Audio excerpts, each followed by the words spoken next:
There is an acid that costs less than $2. It dissolves decades of accumulated dead skin from your face in under 5 minutes, chemically, quietly, completely, with no scrubbing, no abrasion, no redness in the hands of anyone who uses it correctly. We are talking about crow's feet around your eyes softening visibly within weeks of the first application, dark spots on your cheekbones fading without bleaching agents or laser treatments, that rough, crepe-like texture on your neck becoming smooth to the touch, enlarged pores on your nose and chin visibly tightening as the cellular debris blocking them is dissolved away. Women in ancient India discovered this pressing fresh sugarcane 8,000 years ago. Egyptian queens applied it in fermented grape and sour milk preparations at court. Japanese geishas in the Heian period used it in sake ferment masks and called it the secret of porcelain skin. Then the modern beauty industry did the math. The global skincare market generates over $500 billion annually. A compound that costs under €2 per treatment that permanently addresses multiple aging skin problems through a single biochemical mechanism is not a product opportunity. It is an existential threat. They didn't stop recommending it because it failed. They stopped talking about it because it worked too well. This is the story of glycolic acid, the $2 sugarcane extract that the skincare industry has been repackaging and reselling to you at 50 times the cost for over 40 years. Subscribe now, because knowledge they buried does not stay buried forever. Let's go back 8,000 years, to the Indus Valley, the cradle of organized agriculture, where the domestication of sugarcane began in what is now northern India. Farmers pressing cane for juice noticed something that had nothing to do with sweetness. Skin that came into regular contact with the fresh juice, hands, forearms, faces of the workers, was markedly smoother and more even-toned than skin on other parts of the body. This was not a mystical observation, this was a practical one, and practical observations in ancient India got recorded. Centuries later, the Karaka Samhita, one of the foundational texts of Ayurvedic medicine, first compiled in the centuries before the Common Era, documented ikshu, the juice of pressed cane, as a topical preparation for rough skin texture, uneven tone, and what practitioners called the appearance of premature age. They didn't know the molecule, they knew the result, and they passed that knowledge down through generations of practitioners for whom the word anti-aging serum would have been meaningless, but clear, smooth, even skin into old age was not. Move to ancient Egypt. Around 1550 BCE, the Ebers Papyrus, one of the oldest medical documents ever recovered, now housed at the University of Leipzig, catalogued dozens of cosmetic and therapeutic skin preparations used by Egyptian physicians. Among them, fermented grape preparations applied to the face for smoothing and brightening, soured milk applications for skin evening. The key word is fermented. Fermentation produces acids. Sour milk produces lactic acid. Fermented grapes produce tartaric acid and malic acid. These are all alpha-hydroxy acids, the same molecular family as glycolic acid. The mechanism is chemically identical. Cleopatra's milk baths, recorded by Greek historians and widely dismissed as legend or vanity, were not indulgence. They were systematic, weekly chemical exfoliation of the entire body. She was performing, with empirical precision, the same cellular renewal process that modern dermatology would spend 2 millennia rediscovering. Move to China. The Tang Dynasty, 7th century CE. Imperial court women fermented rice water for extended periods, sometimes weeks, until it developed a slightly acidic character. They applied this liquid in thin layers to their faces, left it for several minutes, then rinsed. Tang Dynasty court literature describes skin smooth as polished jade as the defining aesthetic standard of court beauty. Fermented rice water produces a complex mixture of organic acids and fermentation byproducts that perform mild but consistent chemical exfoliation. The result, applied weekly over years, was cumulative. These women understood something about regular renewal of the skin surface that most women today, spending hundreds on serums, still don't grasp.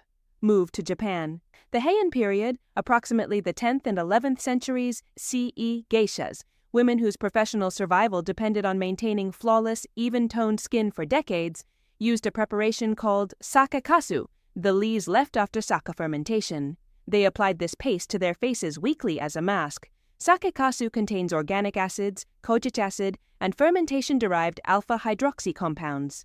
Geishas who followed this protocol into their 40s maintained skin evenness and smoothness that contemporary observers documented with specific amazement. This was not luck or genetics. This was applied chemistry, refined over centuries of professional necessity. Move to 16th century France. Wine compresses applied to the face and throat. slightly acidic, unfiltered young wine pressed onto the skin in thin layers and left to dry. Tartaric acid.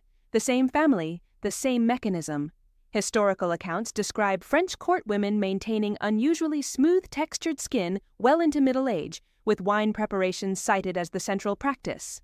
5 civilizations, separated by thousands of miles and thousands of years, arriving independently at the same solution. When that kind of convergence happens in nature, it is not coincidence. It is chemistry, confirmed by millions of women across history who tested it against the most rigorous standard possible, their own faces over decades of continuous use. The formal scientific reckoning came in the mid-19th century.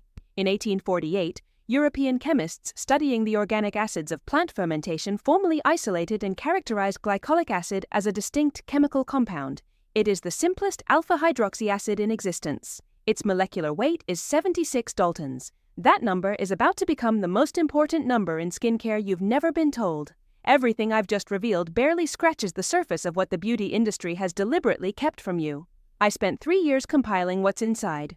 Product name. A complete protocol with precise concentrations for every skin type, a 14-day cellular renewal plan using food-grade AHAs, a guide to combining glycolic acid with complementary compounds for amplified results, and a complete contraindications reference so you know exactly what to avoid and why. The link is in the description. But stay here, because the science behind this molecule is about to make every luxury skincare brand very uncomfortable. Here is what glycolic acid actually does inside your skin.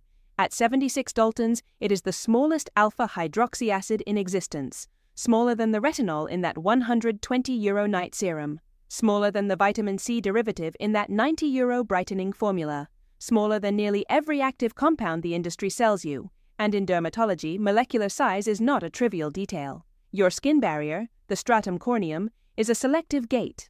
Larger molecules sit on the surface and do surface-level work. At concentrations between 8 and 15%, glycolic acid crosses the stratum corneum and reaches the living epidermis. And in the living epidermis, it initiates 3 simultaneous mechanisms that no combination of synthetic compounds has consistently matched. First, it hydrolyzes corneodesmosomes. These are the protein bridges that hold dead skin cells to each other and to the living cells beneath them. In healthy young skin, this breakdown is regular and automatic. Cells complete their life cycle, the bridges dissolve, the dead cells shed cleanly. In aging skin, this process slows dramatically. Dead cells accumulate in layers. The surface becomes dull, thick, rough, uneven. Light scatters instead of reflecting.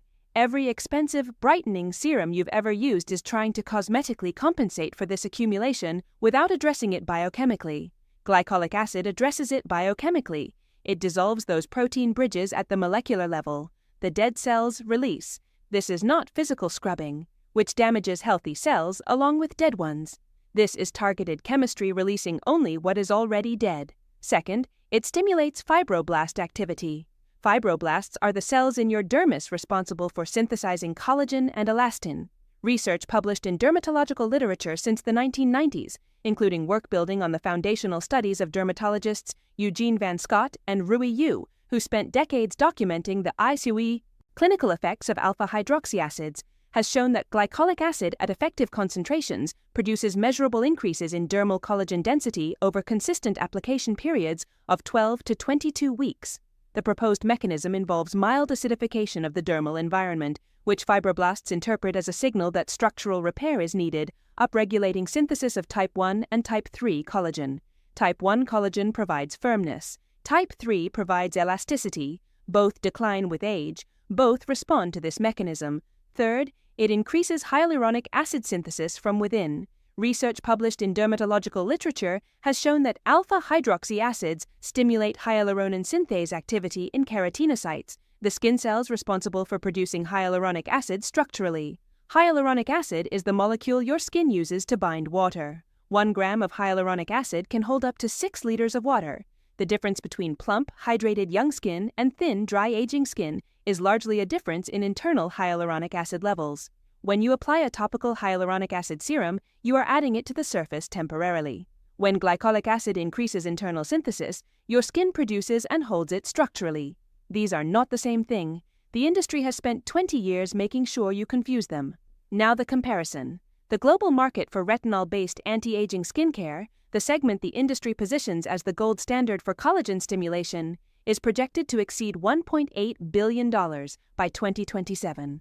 Controlled comparative studies, including work reviewed in the Journal of Cosmetic Dermatology, show that glycolic acid at equivalent active concentrations produces comparable or superior results in surface renewal and collagen stimulation markers, with a generally more favorable immediate tolerability profile for women in perimenopause and menopause when used correctly. Glycolic acid costs, in raw form, approximately €1 per gram. They had a very serious problem on their hands.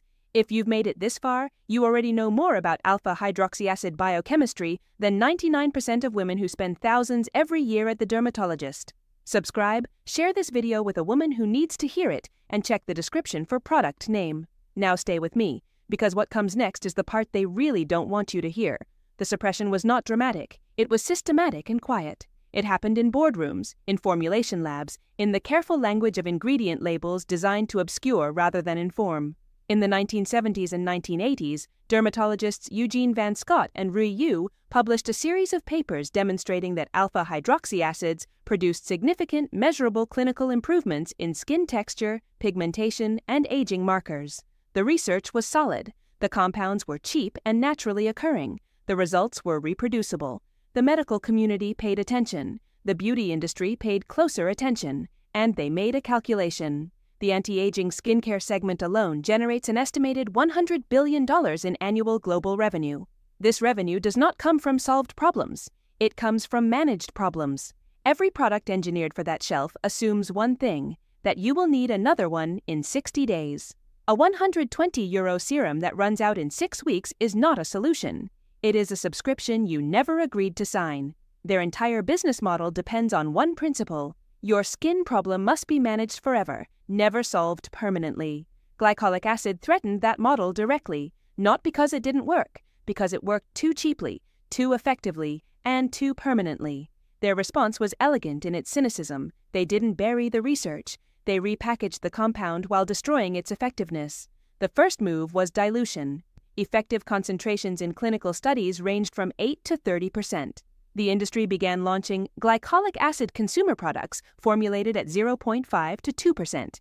Concentrations so low they produce no meaningful biological effect on the skin. The products failed to deliver results. Women concluded the compound was overhyped. The industry nodded sympathetically and suggested upgrading to a proprietary advanced formula at triple the price. This was not an accident. This was a strategy. The second move was proprietary rebranding. They began isolating derivative compounds in the alpha hydroxy family, giving them patentable trade names, mandelic acid complexes, polyhydroxy acid blends, next-generation resurfacing systems, and positioning them as innovations superior to glycolic acid. You cannot patent glycolic acid. It is a naturally occurring organic acid found in sugarcane, sugar beets, unripe grapes, and pineapple. It has existed in those plants for millions of years. No patent means no monopoly. So they manufactured complexity around it, created confusion, and used that confusion to sell you the same compound dressed in proprietary clothing at 100 times the cost of the raw material. The third move was the professional peel model. Dermatologists began offering in-office glycolic peels at concentrations of 30 to 70%, framing professional application as the only safe and effective delivery method. At those concentrations, with that level of chemical activity on the skin, professional supervision is genuinely appropriate. But this legitimate clinical caution was strategically extended downward to cover concentrations of 8 to 15%, where the evidence for home application by an informed adult is entirely sound. The result, women pay between €150 and €400 per in-office session for a treatment using a compound that costs less than €2 in raw form. A bottle of 10% glycolic acid serum from a luxury brand at Sephora or a department store costs between €60 and €120. The raw glycolic acid in that bottle, at typical formulation concentrations, cost the manufacturer between 30 and 60 euro cents.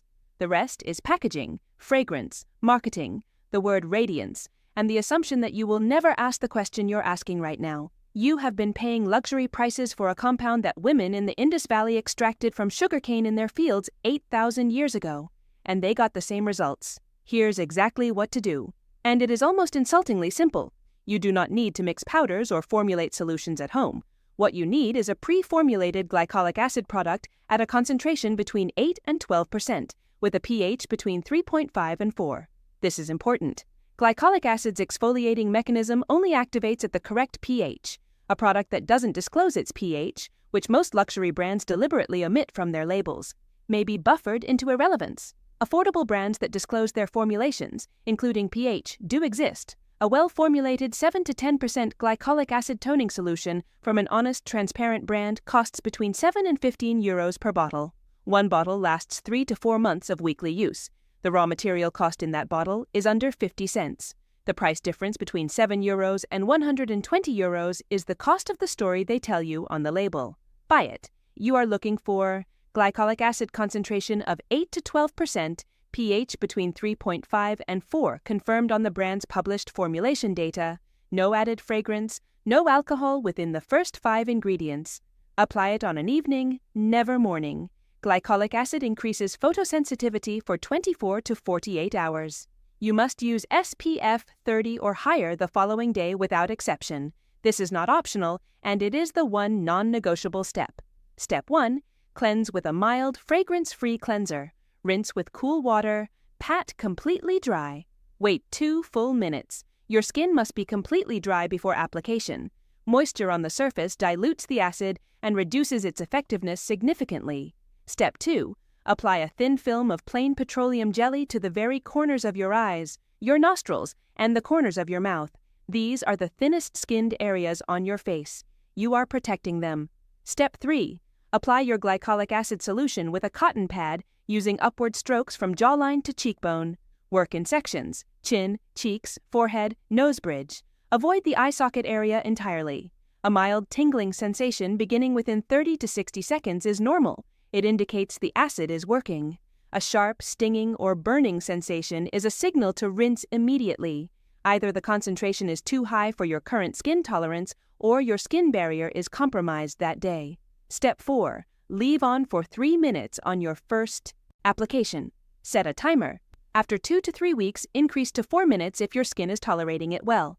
Do not exceed 5 minutes at home concentrations. Step 5. Rinse thoroughly with cool water for 60 to 90 seconds. Step 6. Apply a plain, fragrance-free moisturizer immediately. The temporary increase in skin permeability after glycolic acid application means your skin will absorb moisture more efficiently in this window than at virtually any other moment. Use it. Apply once per week for the first month, twice per week from the second month if your skin is responding well with no persistent sensitivity. What you will see? Within 10 minutes of rinsing the first application, your skin will look measurably smoother and slightly more luminous. The gray, flat quality of accumulated dead cell layers begins to lift in the first session. After 3 to 4 weekly applications, dark spots on the cheeks and forehead will begin to fade visibly. After 6 weeks of consistent use, the texture on your neck and décolleté, areas most people completely ignore, will be noticeably finer to the touch. Document your skin before the first application. Photograph in natural light, same angle, same distance. Look at those photographs again at the 6-week mark. The cost comparison: an in-office superficial glycolic peel costs between 150 and 400 euros per session. A dermatologist typically recommends a series of 6. You have just performed the functional equivalent of a consistent home peel program for under €1 per treatment. Over 6 months, the cost difference between professional sessions and this protocol is approximately 2,000 euros. That 2,000 euros is what the industry charges you for the story. The acid is the same. I need to be honest with you about something, because glycolic acid is not magic, and I refuse to speak to you the way every other channel does. It will not restore lost facial volume. Volume loss in aging is a structural change. Fat compartments shifting and diminishing beneath the skin. Glycolic acid works at the surface and dermal level. It does not replace volume. It will not lift skin that has fallen due to decades of collagen architecture loss. Surface renewal is not tissue repositioning. It will not eliminate deep static wrinkles, the lines that are present even when your face is completely relaxed. It will soften them over time, but it will not eliminate them. Do not use glycolic acid if you are currently using prescription tretinoin or other prescription retinoids. Combining 2 chemically active exfoliating compounds significantly increases the risk of barrier disruption. Space them on alternating nights at minimum, and only after you have established tolerance to each individually. Do not apply to active acne lesions, rosacea during a flare, eczema, or any broken skin. Do not use it if you are pregnant without first consulting your physician. The safety profile in pregnancy, while not definitively harmful, lacks the clinical data to make a confident recommendation. Results are visible in 4 to 6 weeks of consistent weekly application, not in 3 days. If a product tells you otherwise, it is lying to you. Any channel that tells you otherwise is lying to you. I don't do that here. If you experience redness or light flaking persisting beyond 48 hours, reduce to once every 10 days. Sensitivity that continues beyond that timeline deserves a conversation with a dermatologist who knows your skin. Some skin conditions and some medications increase photosensitivity to the point where even low-concentration AHs require clinical guidance. Ancient Indian women pressing sugarcane in the Indus Valley knew this. Egyptian queens dissolving fermented grape compresses at court knew this. Tang Dynasty court women fermenting rice water for weeks knew this. Japanese geishas applying sake leaves to their skin in the Heian palaces knew this.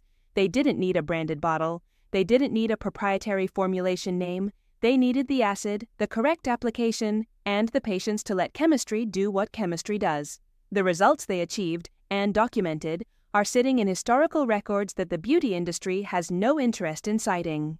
$100 billion in annual anti-aging skincare revenue depends on you never learning what you learned in this video. It depends on you believing that the solution to your skin's aging is always just out of reach. One more serum away, one more procedure away, always more expensive than you've already spent, always requiring you to come back. Glycolic acid did not disappear from public knowledge because it stopped working. It disappeared because it worked so well, so cheaply, and so accessibly that an entire industry had to pretend it never existed. To do that, they had to make you forget that women before you solved this already. With a pressed cane, a fermented grape, a jar of sake sediment, and the accumulated wisdom of civilizations that had no interest in managing your problem forever because they wanted to solve it. Subscribe. Share this with every woman in your life who deserves to know the truth. Every share puts a crack in the wall they built around knowledge that was never theirs to hide.